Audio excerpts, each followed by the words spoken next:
예, 오늘은 사도행전 16장 1절부터 5절의 말씀과 바울과 디모데라는 제목으로 말씀을 드리겠습니다. 자, 오늘의 말씀은 5절에 이에 여러 교회가 믿음이 더 굳건해지고 수가 날마다 늘어가니라 라는 말씀이죠.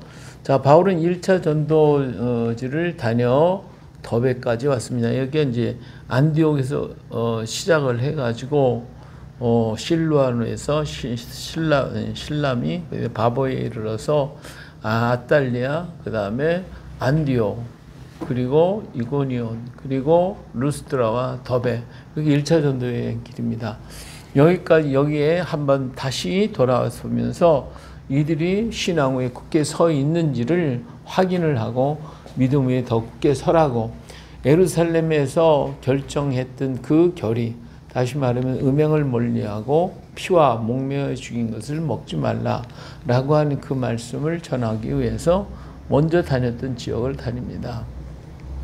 그리고 다시 더베에서 루스드라로 이렇게 오게 되는데 이 루스드라에 누가 있었냐면 이렇게 참 이렇게 가는 곳마다 바울이 가서 전하는 곳마다 사도들의 규례를 전하고 지키니 교우들이 좋게 생각해서 믿음이 더 굳건해지고 날마다 수가 더해가는 이런 놀라운 역사가 있게 되었죠.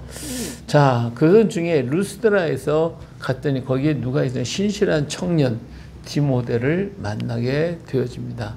이 디모데는 루스드라뿐만 아니라 그 이웃에 있는 이고니온, 다시 말하면 여기 보면 루스드라가 있고 바로 여기가 이웃 동네가 이고니온입니다. 이 루스드라 동네에서뿐만 아니라 이고니온에서까지도 이 디모데에 대한 소문이 자자했습니다. 칭찬을 듣는 그런 믿음과 행실이 참과 삶이 너무 특별한 그런 청년이었기 때문에 칭찬받고 인정받는 그러한 사람 청년이었어요. 바울은 그때 1차 전도여행 때 마가를 데리고 갔었는데 마가가 중간에 돌아가 버리고 알았잖아요. 그래서 상당히 실망을 해가지고 이것 문제 때문에 2차 전도여행을 떠나면서 바나바하고 마가가 서로 참 바울과 다퉈가지고 바나바는 마가를 데리고 가자고 바울은 그가 중간에 돌아가는데 어떻게 또 데리고 갔냐고 그래서 실라를 데리고 이번에 떠나게 됐던 것이죠. 그래서 마음이 굉장히 참 아팠어요. 서로 다투기도 했지. 이렇게 각각 떠나가게 돼 있고 바울과 바나바가 서로 갈라져서 가야만 했던 이런 가운데 마음이 참 많이 상했는데 디모데를 보자 정말 너무나도 귀한 사람을 만난 거예요.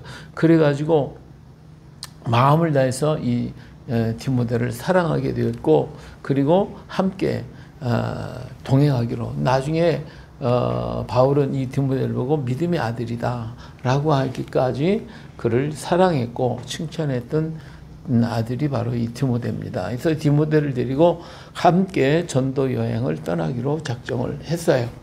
그런데 문제가 있어요. 디모데의 어머니는 유대인이었는데 아버지는 헬라 사람이에요. 그렇기 때문에 아버지를 따라서 할례를 행하지 않았어요.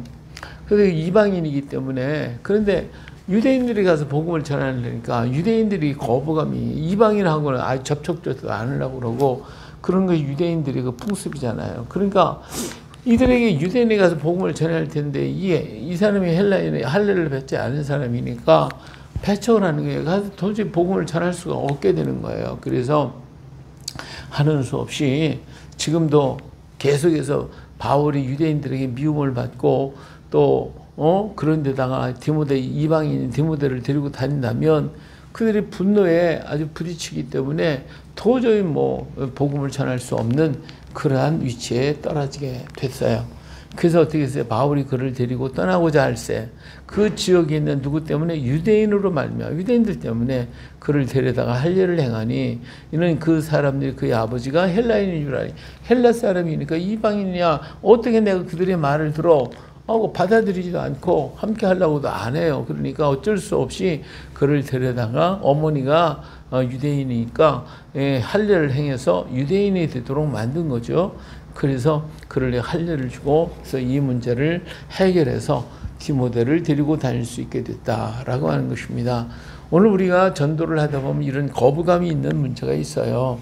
이런 여러 가지 어려운 문제에 부딪힐 때 지혜롭게 그 문제를 해결해서 정말 하나님의 복음이 널리 전파될 수 있도록 해야 됩니다. 그래서 바울은 내가 부요에도 처할 때도 있었고 또 가난한 데도 처할 때도 있었고 또 좋은 데도 있을 수도 있고 어려운 건데 처할 수도 있었고 어떤 경우에 있었을지라도 함께 처할 수 있었다라고 하는 그런 신앙을 고백한 적이 있죠. 자, 그렇다면 오늘 디모데는 어떻게 해서 이런 신앙이 어디서 왔을까? 우리는 디모데후서 1장 5절에 가보니까 이런 말씀이 있어요. 이는 내 속에 거짓이 없는 믿음이 있음을 생각합니다. 이 믿음은 먼저 내 외조모 로이스와 내 어머니 유니게 속에 있더니 내 속에도 있는 줄을 확신하노라 그랬어요. 자, 여기서 보니까 디모데의 신앙 어떤 신앙? 디모데의 신앙은 내리신앙입니다. 내리신앙. 다시 말하면 할머니로부터 어머니, 어머니로부터 이렇게 이어져가는 이런 내리신앙, 할머니가 있고 어머니가 있고 그다음 디모데를 향해서 신앙이 이렇게 내려져 가는 거예요. 그래서 이 디모데는 이러한 내리신앙을 통해서 신앙의 믿음을 가졌던 이런 사람이었다라고 하는 것을 알 수가 있습니다.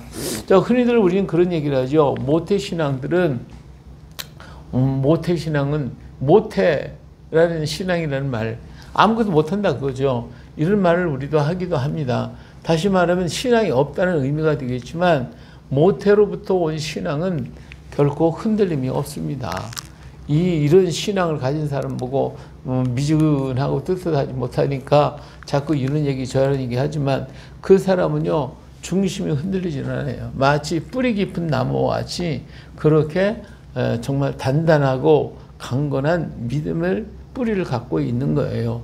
곧 다시 말하면 눈에 띄게 열정이 없는 것처럼 보이지만 그 안에 깊이 감춰진 보화, 누구도 변하게 할 수 없는 아주 견고한 것이기 때문에 그의 신앙은 누가 어떻게 흔들 수가 없는 것입니다. 다시 말하면 신앙이 있는 것 같은데 어느 날 갑자기 모든 사람, 모든 걸 다 버리고 그리고 예수 그리스도를 버리고 떠나는 사람도 우리는 많이 봐요. 그것은 왜 그러냐? 뿌리가 깊지 않아서 그래요.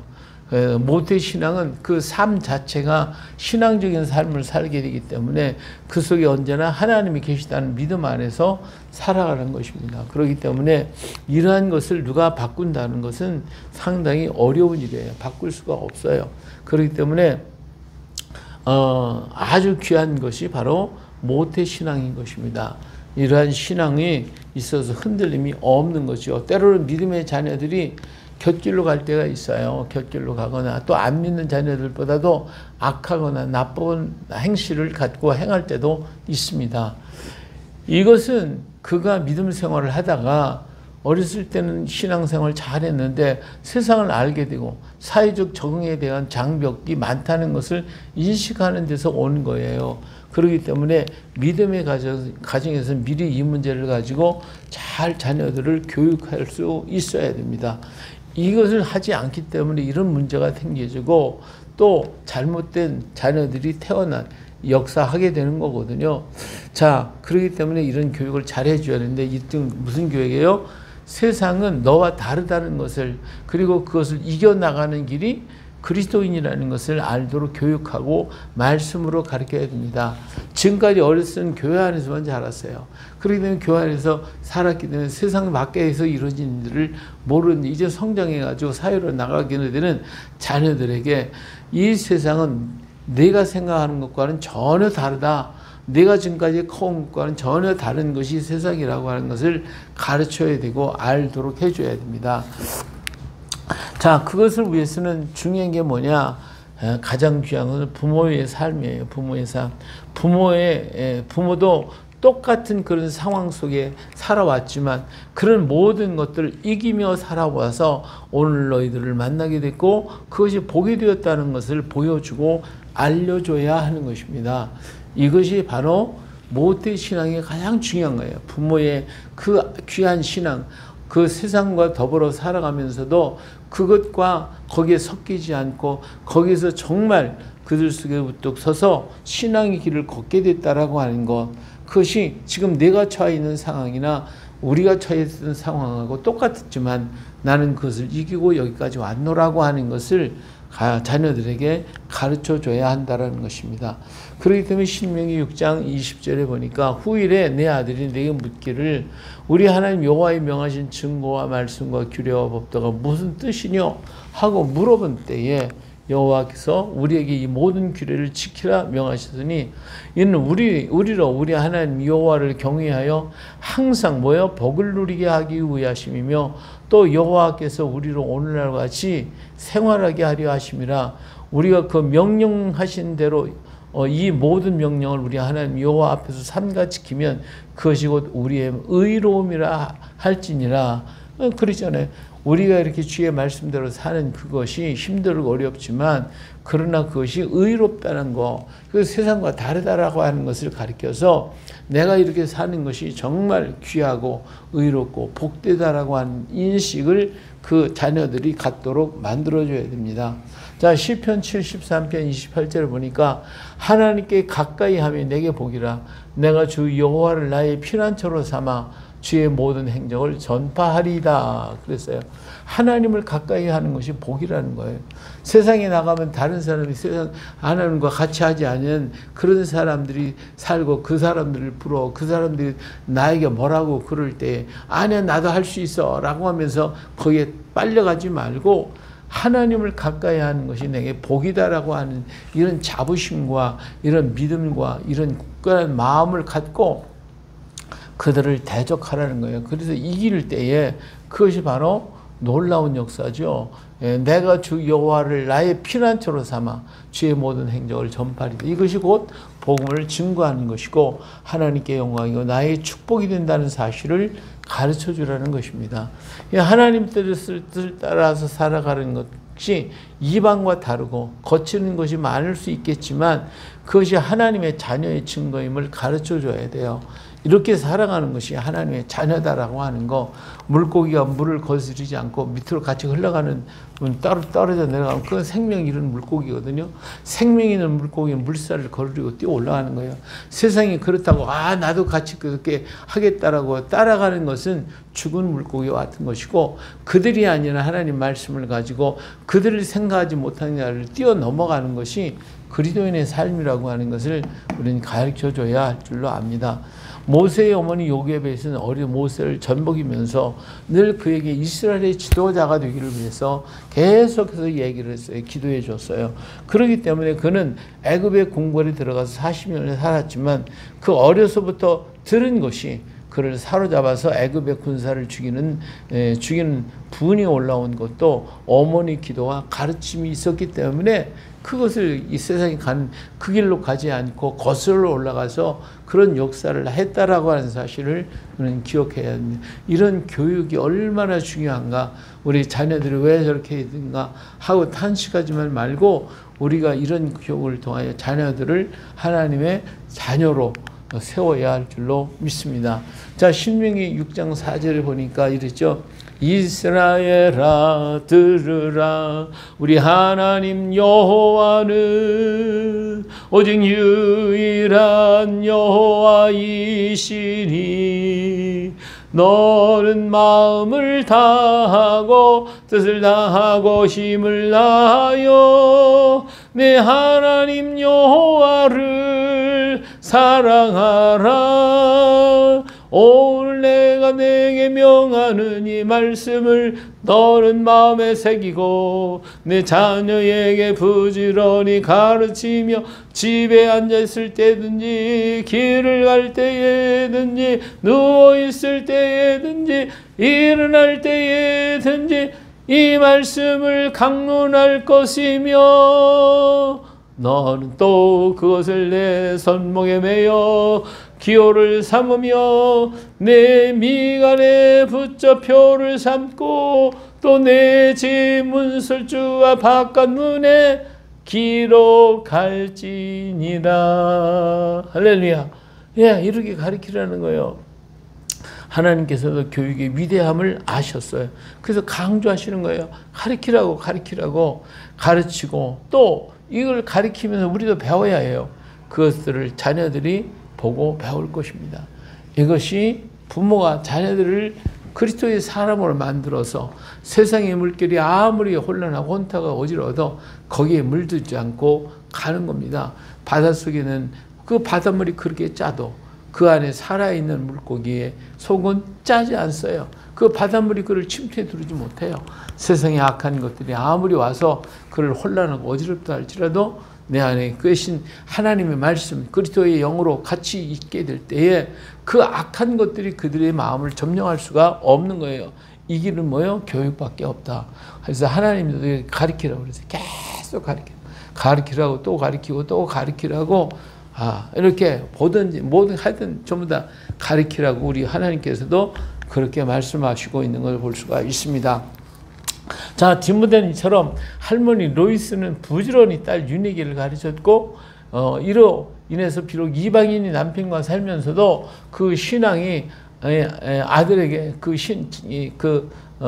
남편이 이방인이었지만 그 이방인의 삶이 그에게 들어온 게 아니라 그 속에 어머니부터 배웠던 그 신앙의 삶이 아들에게로 전수될 수 있게 했다는 것은 어머니의 아름다운 신앙, 정말 그 안에 있는 굳건한 신앙으로 세상에 물들지 않았던 것을 볼 수가 있어요. 오늘 우리 시대 속에 살고 있는 자녀들 고통 때문에 고통당하는 부모들 참 많이 있잖아요. 어떤 면에서 보면 자녀만 욕할 것이 아니라 부모 자신이 과연 이렇게 말씀으로 양육을 했는가 우리가 한번 살펴보면서 우리가 잘못했기 때문에 그렇구나 라고 하는 것을 우리는 한번 깨닫고 하나님 앞에 회개해야 돼요. 우리의 신앙이 대를 이어갈 수 있도록 우리 힘쓰과 동시에 우리 자신을 위하여 더 기쁜 신앙의 사람이 되기 위하여 성령의 도우심을 구하고 그 은혜 속에서 살아가는 우리가 되어야 합니다. 그렇게 할 때에 비록 지금 잘못돼서 갔다 할지라도 우리의 경건한 삶, 우리의 말씀의 삶을 가지고 살아가는 모습을 보고 그들이 깨닫고 돌이켜서 돌아오게 될 것입니다. 이것이 바로 하나님이 주시는 교육이에요. 이것을 통해서 우리 하나님, 우리 자녀들을 가르치고 대대로 이어가는 신앙의 사람이 되게 하라는 것입니다. 디모데 속에는 그 아름다운 신앙, 그것은 바로 할머니로부터 어머니에게 그리고 어머니로부터 이 아들에게 임해있던 이렇게 계속적인 계보적인 신앙을 통하여 이루어지고 있다 하는 것을 알 수가 있습니다. 오늘 우리들의 가정에도 이런 신앙의 전통이 이어져서 전수되고 또 전수되어서 세상에 물들지 않고 세상을 거슬러 뛰쳐 올라갈 수 있는 생명 있는 물고기처럼 그렇게 살아갈 수 있는 귀한 자녀를 일으켜 세우는 우리 모두가 되시기를 주의 이름으로 축원합니다.